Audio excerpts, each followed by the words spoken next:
लोकसभा चुनाव के नतीजे घोषित होने के कुछ दिनों बाद शुक्रवार को संसद भवन में नवनिर्वाचित सांसदों की बैठक हुई, जिसमें पीएम मोदी भी मौजूद थे। संसद भवन में संविधान में आयोजित बैठक में पीएम मोदी का स्वागत मोदी मोदी नारों के साथ किया गया।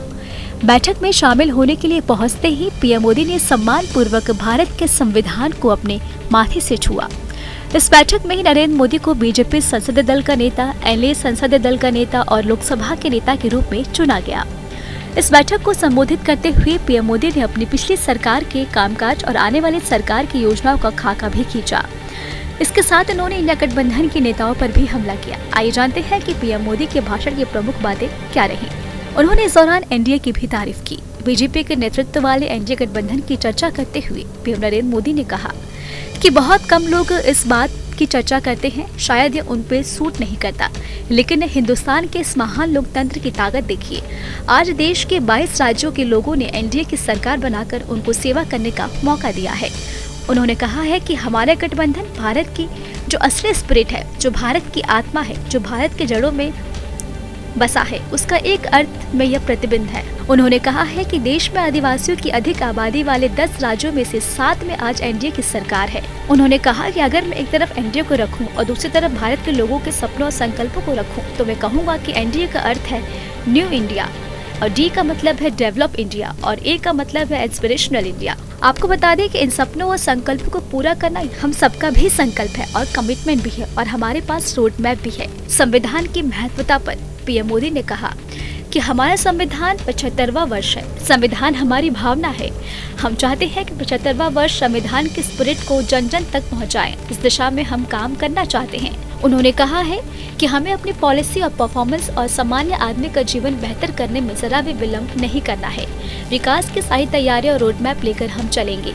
पीएम मोदी ने इस कार्यक्रम में पहुंचकर संविधान के प्रति शीश झुकाया था। उन्होंने उसे माथे पर लगाया। दरअसल इंडिया गठबंधन के नेताओं को जवाब था, जिसने पूरे चुनाव में अभियान के दौरान यह आरोप लगाया कि बीजेपी अगर दोबारा सत्ता में आई तो संविधान खत्म कर देगी। आपको बता दें कि नरेंद्र मोदी ने कहा कि हमने पहले भी कहा था कि पिछले 10 साल का कार्यक्रम तो सिर्फ ट्रेलर है और ये मेरा कमिटमेंट है। हम और तेजी से विकास की ओर विस्तार से देश की आकांक्षाओं को पूरा करने में रत्ती भर भी देरी नहीं करनी है। उन्होंने कहा कि मैं बहुत जिम्मेदारी के साथ कर रहा हूं और अगले 10 साल में गुड गवर्नेंस, विकास, नागरिकों के जीवन में और क्वालिटी ऑफ लाइफ मेरा व्यक्तित्व के रूप में एक सपना है। उन्होंने कहा कि सामान्य मानवीय के जीवन में से सरकार की दखल जितनी कम होगी, उतनी ही लोकतंत्र की मजबूती होगी।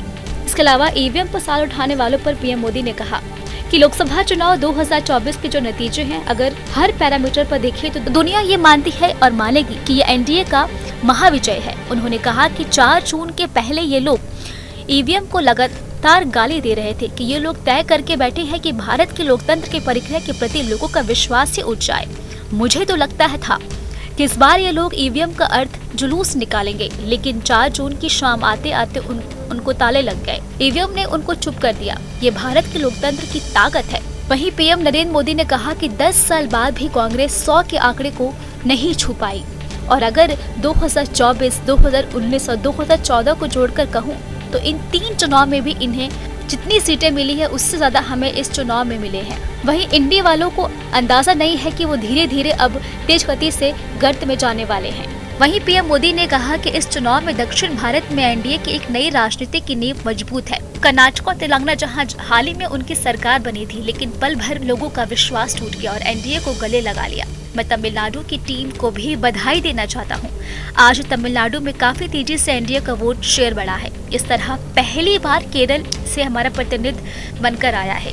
कौन बनेगा मंत्री, अब इस पे जानते हैं। पीएम मोदी ने कहा कि आजकल कई लोग सरकार बनाने में लगे हैं, मंत्री पद बांट रहे हैं और पद बांट रहे हैं। मैं आग्रह करता हूं कि ये सारे प्रयास बेवजह है। आप अभी किसी का फोन आ जाए तो पहले वो कंफर्म जरूर करें। ऐसी गप्पबाजी करने वाले फौज बड़ी है। वहीं बता दें, उन्होंने कहा कि मेरा सभी सांसदों से आग्रह है कि हम इन सारे षड्यंत्र का शिकार ना बने। शायद इंडिया गठबंधन इसका भरपूर इस्तेमाल करेंगे। इतना याद रखें कि ब्रेकिंग न्यूज के आधार पर ये देश नहीं चलेगा। इसके अलावा पीएम नरेंद्र मोदी ने कहा कि इस कार्यकाल में हम 5वें नंबर की अर्थव्यवस्था में 3रे नंबर की अर्थव्यवस्था बनने का लक्ष्य रखा है। देश के अनेक शहरों को हमने इसे आयोजित किया। हम चाहते हैं कि केंद्र और राज्य सरकार एक साथ कदम से कदम मिलाकर काम करे, ताकि सभी का एक साथ विकास हो। हम स्वर्णिम विकास को लेकर आगे चले। हुए। उन्होंने कहा कि बीते 10 साल में इंफ्रास्ट्रक्चर के क्षेत्र में भी आज भारत दुनिया में नए मैन्युफैक्चर हब के तौर पर उभर रहा है। हम फूड प्रोसेसिंग के क्षेत्र में भी तेजी से आगे बढ़ रहे हैं। आज भारत हर क्षेत्र में बहुत तेजी से आगे बढ़ रहा है। मुद्रा योजना, ड्रोन दीदी, विश्वकर्मा योजना ने भी नई संभावनाओं को जन्म दिया है। मैं मानता हूं कि भारत के लिए टूरिज्म के क्षेत्र में आगे आने वाले 25 साल बहुत अहम होने वाले हैं। टूरिज्म क्षेत्र में निवेश के पीएम नरेंद्र मोदी ने हम गरीबों को 3 करोड़ नए घर बनाकर देंगे। मुद्रा योजना के तहत युवाओं को 20 लाख तक लोन देंगे। हम अपनी गारंटी के प्रति वो दिन दूर नहीं होगा जब संसद में हमारी माता बहनें यहाँ बैठी मिलेंगी। चुनाव में हमने सबसे अधिक महिलाओं को टिकट दिया था। पीएम मोदी ने कहा कि आने वाले 25 सालों में भगवान जगन्नाथ की कृपा से ओडिशा के विकास का इंजन तेजी से चलेगा। उन्होंने भगवान जगन्नाथ को गरीबों का। आपको हमारा ये वीडियो कैसा लगा हमें कमेंट बॉक्स में आप जरूर बताएं। देश दुनिया की तमाम और यूपी उत्तराखंड की हर छोटी बड़ी खबरों के लिए न्यूज़ स्टेट चैनल को सब्सक्राइब करना ना भूलें।